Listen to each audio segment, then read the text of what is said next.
ಸುಮಲತಾ ಅವರು ಅಧಿಕೃತ ಬಿಜೆಪಿನ ಸೇರ್ಪಡೆ ಆಗಿದ್ದಾರೆ. ಯಾರು?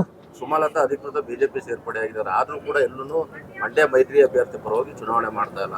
ಇದೆಲ್ಲ ಒಂದ್ ಕಡೆ ನಿಮಗೆ ಅನುಕೂಲ ಆಗ್ಬೋದಾ? ನಾನೀಗ ಅಲ್ಲಿ ಹೋಗಿ ಅಂತ ಹೇಳಕ್ಕಾಗುತ್ತಾ? ಈಗ ಅವರವರ ಪಕ್ಷದಲ್ಲಿ ಈಗ ಅದು ಯಾವ್ಯಾವುದು ಪ್ಲಸ್ ಆಗುತ್ತೆ, ಯಾವ್ದು ಮೈನಸ್ ಆಗುತ್ತೆ, ಚುನಾವಣೆ 24ನೇ ತಾರೀಕುವರೆಗೂ 25ನೇ ತಾರೀಕುವರೆಗೂ ನೋಡೋಣ. ಜನ ಹಲವಾರು ವಿಚಾರಗಳನ್ನ ಹಿನ್ನೆಲೆಯಲ್ಲಿ ಚುನಾವಣೆ ನಡೆಯುತ್ತೆ. ಆದರೆ ನಾವು ಇವತ್ತು ಸುಮಲತಾ ಅವರು ಪಕ್ಷಕ್ಕೆ ಸೇರ್ಪಡೆ ಆಗಿದ್ದಾರೆ, ಅವ್ರು ಹೋಗಿದಾರಾ ಅಥವಾ ಮುಂದೆ ಹೋಗ್ತಾರಾ ಹೋಗಲ್ವಾ ಅದು ನಮಗೆ ಸಂಬಂಧ ಇಲ್ಲದೆ ಇರ್ತಕ್ಕಂಥದ್ದು ಅವ್ರ ವೈಯಕ್ತಿಕವಾದಂಥ ಅವ್ರ ಪಕ್ಷದ ಆಂತರಿಕ ವಿಚಾರಗಳು. ಈಗ ಮಿತ್ರ ಪಕ್ಷಗಳಲ್ಲಿ ಬಹುಶಃ ಎಲ್ಲವೂ ಸರೋಗಿದೆ ಅಂತ ನಾನು ಹೇಳೋದು ಅಥವಾ ಸರೋಗಿಲ್ಲ ಅಂತ ನಾನು ಹೇಳ್ತಕ್ಕಂಥದ್ದು ನನ್ನ ಕೆಲಸ ಅಲ್ಲ. ನನಗೆ ಸಂಪರ್ಕ ಇಲ್ಲದಿರೋದ್ರಿಂದ ಆ ವಿಚಾರ ನನಗೆ ಗೊತ್ತಿಲ್ಲ. ಅದೇ ನಡೀತಿದೆ. ಹೃದಯವಂತಿಕೆನೇ ಸ್ಟಾರ್ ಚಂದ್ರು ವೆಂಕಟರಮಣ ಗೌಡ್ರು. ಈಗ 100 ತಪ್ಪು ಮಾಡಿ 101ನೇ ತಪ್ಪು ಮಾಡೋಕ್ಕೆ ರೆಡಿ ಇರೋರು ಕುಮಾರಸ್ವಾಮಿ ಅವರು.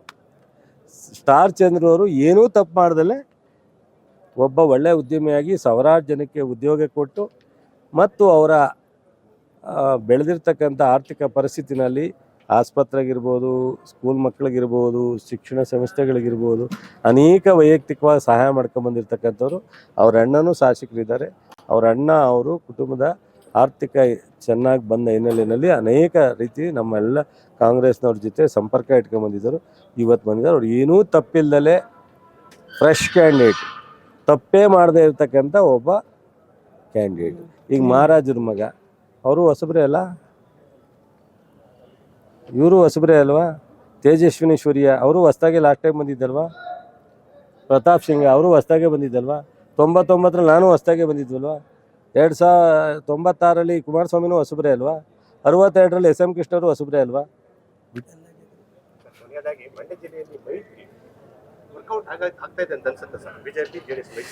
ಈ ರಾಜ್ಯದಲ್ಲಿ ಎಲ್ಲೂ ಮೈತ್ರಿ ವರ್ಕೌಟ್ ಆಗಲ್ಲ. ಯಾಕೆ ಅಂತ ಹೇಳಲಿಕ್ಕೆ ಇಚ್ಛೆ ಪಡ್ತೀನಿ. ಜನತಾದಳ ಕಾಂಗ್ರೆಸ್ನವ್ರ ಜೊತೆನೂ ಮೈತ್ರಿ ಮಾಡಿದೆ, BJP ಜೊತೆನೂ ಮೈತ್ರಿ ಮಾಡಿದೆ. ಈಗಾಗಲೇ ಎರಡೂ ಜೊತೆ ಮೈತ್ರಿ ಮಾಡಿ ಅಂತಿಮವಾಗಿ ಇವಾಗ ಇಲ್ಲಿವರೆಗೆ ಡಿಸ್ಟೆನ್ಸ್ ಮೇಂಟೈನ್ ಮಾಡ್ಕೊಂಡು ಮೈತ್ರಿ ಮಾಡಿದ್ರು. ಇವತ್ತು ನೇರವಾಗಿ ಒಂದು ರೀತಿ ಮರ್ಜ್ ಆದಂಗೆ ಇದೆ. ಡಿಕ್ಲೇರ್ ಮಾಡಬೇಕಷ್ಟೇ ಬಿಟ್ಟರೆ ಎಲ್ಲ ಥರದ ಪ್ರಕ್ರಿಯೆ ಮುಗಿದಿದೆ. ಕಳೆದ ಬಾರಿ ಜನತಾದಳ ಕಾಂಗ್ರೆಸ್ಸು ಮೈತ್ರಿ ಆಗಿತ್ತು, ಏನಾಯಿತು ಫಲಿತಾಂಶ? ಅದಾದಮೇಲೆ ಈಗ ಈ ಎಲೆಕ್ಷನ್ ಬಂದಮೇಲೆ ಆತಾತರವಾಗಿ ಮಾನ್ಯ ಕುಮಾರಸ್ವಾಮಿಯವರು ನಾನು ಮೈತ್ರಿ ಮಾಡ್ಕೊಳ್ಳೋದೇ ನನ್ನ ಪಕ್ಷ ಉಳಿಯೋದೇ ಇಲ್ಲ ಅನ್ನೋ ರೀತಿಯಲ್ಲಿ ಹೋದರು. ಅರ್ಬನ್ನಲ್ಲಿ ಬೆಂಗಳೂರಿನಲ್ಲಿ ಅತ್ಯಂತ ಪ್ರಭಾವ ಇರ್ತಕ್ಕಂಥದ್ದು BJPಗೆ. ರೂರಲಲ್ಲಿ ಅಷ್ಟೇ ಸರಿಸಮಾನವಾದಂಥ ಒಂದು ಎತ್ತರಕ್ಕೆ ಇಟ್ಕೊಂಡಿರ್ತಕ್ಕಂಥದ್ದು ಜನತಾದಳ.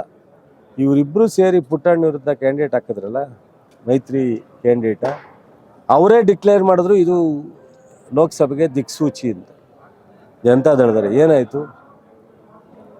ಅದರಿಂದ ಮೈತ್ರಿ ಇಲ್ಲಿ ವರ್ಕೌಟ್ ಆಗಲ್ಲ, ಪ್ರಯೋಜನ ಆಗುತ್ತೆ. ಜನ ಪ್ರತಿದಿನ ಟೈಮ್ ಸರಿಯಾಗಿ ಊಟ ಮಾಡ್ತಾರೋ ಬಿಡ್ತಾರೋ, ಆದರೆ ಪೊಲಿಟಿಕಲ್ ಟ್ರೆಂಡ್ ಏನಿದೆ ಅಂತ ಪ್ರತಿದಿನ ಪ್ರತಿಕ್ಷಣ ಕಾಯ್ತಿರ್ತಾರೆ. ಕರ್ನಾಟಕದ ಅಖಾಡದಲ್ಲಿ ಯಾವ ಅಭ್ಯರ್ಥಿ ಅಬ್ಬರಿಸಿದ್ರು ಮತ್ಯಾವ ಅಭ್ಯರ್ಥಿ ತತ್ತರಿಸಿದ್ರು ಅಂತ ನೋಡೋಕೆ ಕಾತರದಿಂದ ಕಾಯ್ತಿರ್ತಾರೆ. 28 ಕ್ಷೇತ್ರಗಳ ಪ್ರತಿದಿನದ ಪಬ್ಲಿಕ್ ಪಲ್ಸ್ ಏನು, ಪ್ರಚಾರದಲ್ಲಿ ಯಾರ ಮುಂದೆ ಯಾರ ಹಿಂದೆ ಎಲ್ಲ ಮಾಹಿತಿಯನ್ನು ನಾವು ಕೊಡ್ತೇವೆ. ಕರ್ನಾಟಕ ಕುರುಕ್ಷೇತ್ರ 28 ಕ್ಷೇತ್ರಗಳ ಡೈಲಿ ನ್ಯೂಸ್ ಪ್ರತಿದಿನ ರಾತ್ರಿ 8 ಗಂಟೆಗೆ ಯೂಟ್ಯೂಬ್ನಲ್ಲಿ ಕರ್ನಾಟಕ ಟಿವಿ ಅಂತ ಸರ್ಚ್ ಮಾಡಿ, ನಂತರ ನಮ್ಮ ಕರ್ನಾಟಕ ಟಿವಿ ಸಬ್ಸ್ಕ್ರೈಬ್ ಮಾಡಿ. ಸಬ್ಸ್ಕ್ರೈಬ್ ಆದಮೇಲೆ ನಿಮಗೆ ಹೋಮ್ ಪೇಜ್ ಬಂದರೆ ಕಮ್ಯುನಿಟಿ ಅನ್ನೋ ಆಪ್ಷನ್ ಸಿಗುತ್ತೆ. ಈ ಕಮ್ಯುನಿಟಿ ಆಪ್ಷನ್ ಕ್ಲಿಕ್ ಮಾಡಿದ್ರೆ ನಿಮ್ಮ ಕೆಳಗಡೆ 28 ಲೋಕಸಭಾ ಕ್ಷೇತ್ರಗಳ ಒಂದು ಪೋಲ್ ಕ್ರಿಯೇಟ್ ಮಾಡಲಾಗಿದೆ. ನೀವು ಹೋಗಿ 28 ಕ್ಷೇತ್ರಗಳಲ್ಲಿ ಯಾರು ಗೆಲ್ತಾರೆ, ಯಾರು ಗೆಲ್ಲಬೇಕು, ನಿಮ್ಮ ಸಪೋರ್ಟ್ ಯಾರಿಗೆ ಅಂತ ಅಲ್ಲಿ ನೀವು ಕ್ಲಿಕ್ ಮಾಡ್ಬೋದು, ಅಂದರೆ ವೋಟ್ ಮಾಡ್ಬೋದು. ಇಲ್ಲೇನು ವೋಟಿಂಗ್ ಆಗುತ್ತೆ ನಾವು ಪ್ರತಿದಿನ ನಾವು ನ್ಯೂಸಲ್ಲಿ ನಿಮಗೆ ಅಪ್ಡೇಟ್ ಮಾಡ್ತಿರ್ತೀವಿ. ಇದು ಮತದಾನದ ದಿನದವರೆಗೂ ಕೂಡ ಈ ಪೋಲಿಂಗ್ ಓಪನ್ ಇರುತ್ತೆ.